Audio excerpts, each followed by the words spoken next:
দর্শক, আমরা এই মুহূর্তে রয়েছে এভার কেয়ার হসপিটালের ঠিক সামনে, দেখানোর চেষ্টা করছি এখানকার সবশেষ পরিস্থিতি এবং সেই সাথে বেগম খালেদা জিয়ার স্বাস্থ্যের সবশেষ পরিস্থিতি এই মুহূর্তে কেমন রয়েছে জানাবো সে সম্পর্কেও। দর্শক, যেমনটি এখন অবধি আমরা জানতে পেরেছি যে গতকালকে যে সর্বশেষ ব্রিফিং করেছিল তার বেগম খালেদা জিয়ার ব্যক্তিগত চিকিৎসক ডাক্তার AZM জাহিদ হোসেন, সেখানে তিনি যেমনটি জানিয়েছিলেন যে বেগম খালেদা জিয়া এই মুহূর্তে চিকিৎসকরা যেই চিকিৎসা দিচ্ছেন সেই চিকিৎসা তিনি নিতে পারছেন, এমনটি কিন্তু তিনি গতকালকে সবশেষ আপডেট হিসেবে জানিয়েছিলেন। তারপরে এখন অবধি যদিও আনুষ্ঠানিকভাবে কোনো ব্রিফিং করা হয়নি, অর্থাৎ আজকের দিনে এখন অবধি কোনো ব্রিফিং করে বেগম খালেদা জিয়ার আপডেট জানানো হয়নি যে বর্তমানে তিনি আজকে কেমন আছেন বা তার শারীরিক পরিস্থিতি আজকের মতো কেমন রয়েছে সে সম্পর্কে কিন্তু আমরা এখন অবধি জানতে পারিনি। আনুষ্ঠানিকভাবে তারা ব্রিফিং করলে আমরা আসলে জানতে পারবো যে বর্তমানে বেগম খালেদা জিয়ার পরিস্থিতি ঠিক কেমন রয়েছে বা তিনি এখন কেমন আছেন। যদিও সকলেই বেশ উদ্বেগ উৎকণ্ঠার ভেতর দিয়ে কাটাচ্ছে যে প্রতিদিন তারা বেগম খালেদা জিয়ার আপডেট চাচ্ছেন বা জানতে চাচ্ছেন যে বর্তমানে তিনি কেমন আছেন। এটি কিন্তু সকলের ভেতরে একটি উদ্বেগ উৎকণ্ঠা কাজ করছে এবং অনেকে কিন্তু জানার জন্য হসপিটালের ঠিক সামনের অংশেও চলে আসেন। এখনো কিন্তু আসলে ঠিক সামনের অংশে নেতাকর্মীদের উপস্থিতি রয়েছে এবং বেলা বাড়ার সাথে সাথে সেই উপস্থিতি কিন্তু ধীরে ধীরে বাড়ছেও।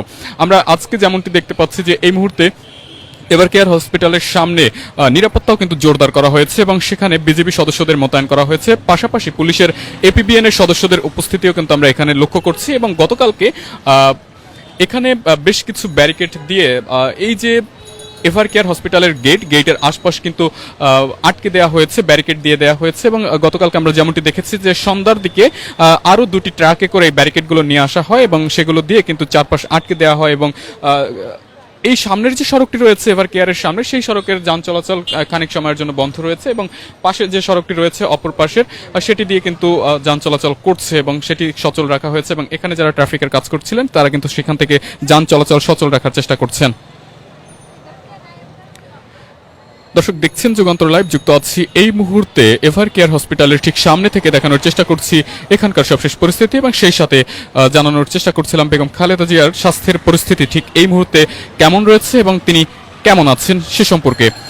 পাশাপাশি আমি যদি এই দিকটাতে একটু ঘুরিয়ে দেখাই, অর্থাৎ একদম গেটের সামনে নিরাপত্তা বাহিনীর সদস্যদের উপস্থিতি এখানে রয়েছে। তারা কিন্তু আজ সকাল থেকে আমরা যেমনটি দেখতে পাচ্ছি বিজেপির সদস্যরা এখানে যুক্ত হয়েছেন, পাশাপাশি APBN এর সদস্যরা আছেন এবং পুলিশ তো সেই শুরুর দিন থেকে এখানে ছিলই, এখনো তারা রয়েছে। এবং সামনে যে ব্যারিকেডগুলো দেখতে পাচ্ছেন তার অপোজিট সাইডে কিন্তু গণমাধ্যম কর্মীরা রয়েছে, পাশাপাশি বিএনপির কিছু নেতাকর্মীরাও এখানে আসছেন এবং সাধারণ মানুষ এসেও কিন্তু ভিড় করছিলেন এবং তারা মূলত এখানে এসে সরাসরি তথ্য জানতে চাচ্ছেন যে আসলে কোনো তথ্য এখান থেকে পাওয়া যায় কিনা।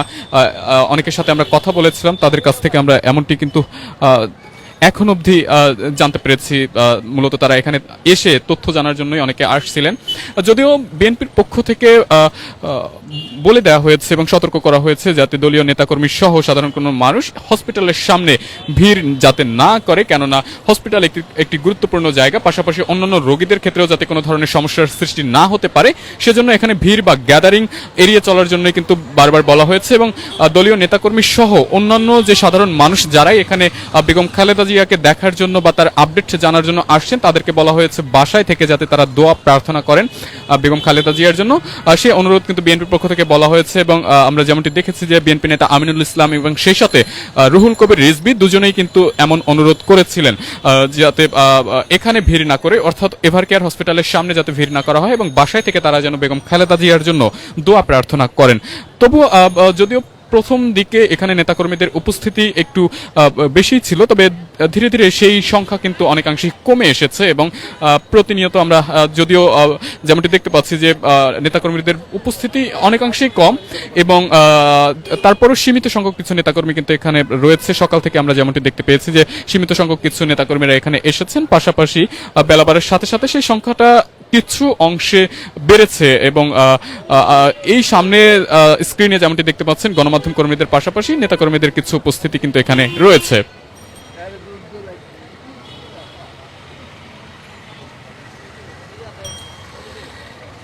দর্শক, দেখছেন যুগান্তর লাইভ, যুক্ত আছে এভার কেয়ার হসপিটালের সামনে থেকে, দেখানোর চেষ্টা করছি এখানকার সবশেষ পরিস্থিতি সম্পর্কে।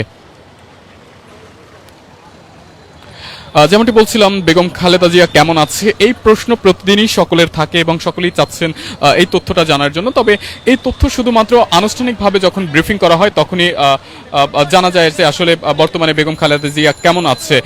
পাশাপাশি বিএনপির পক্ষ থেকে কিন্তু ব্রিফিং করে জানানো হয়েছে শুধুমাত্র ডক্টর AZM জাহিদ হোসেন যখন ব্রিফিং করে জানাবেন যে খালেদা জিয়া কেমন আছেন বা তার বর্তমান পরিস্থিতি কেমন রয়েছে, সেই তথ্যকেই গণমাধ্যমে প্রকাশ করার জন্য অনুরোধ করা হয়েছে এবং সেই তথ্যই নির্ভরযোগ্য বলে জানানো হয়েছে। তাই প্রতিনিয়ত যখন ডক্টর AZM জাহিদ হোসেন অর্থাৎ বেগম খালেদা জিয়ার ব্যক্তিগত চিকিৎসক, তিনি যখন ব্রিফিং করেন তখনই আসলে জানা যায় যে বা জানা যাবে যে বর্তমানে তিনি কেমন আছেন বা এই মুহূর্তে তার পরিস্থিতি কি রয়েছে। তবে আজকে সকাল থেকে এখন অবধি আনুষ্ঠানিকভাবে কোনো ব্রিফিং করা হয়নি, তাই এই মুহূর্তে এখনো জানা যায়নি যে বর্তমানে তিনি কেমন রয়েছেন।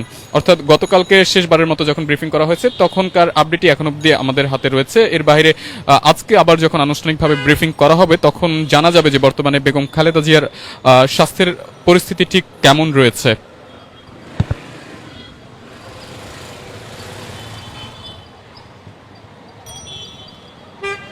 দর্শক, আমরা আবারও যুক্ত হব যুগান্তরের অন্য লাইভে, জানানোর চেষ্টা করব বেগম খালেদা জিয়ার স্বাস্থ্যের সবশেষ পরিস্থিতি সম্পর্কে। ততক্ষণ পর্যন্ত সকলে ভালো থাকুন, সুস্থ থাকুন, সেই সাথে থাকুন যুগান্তরের সাথেই।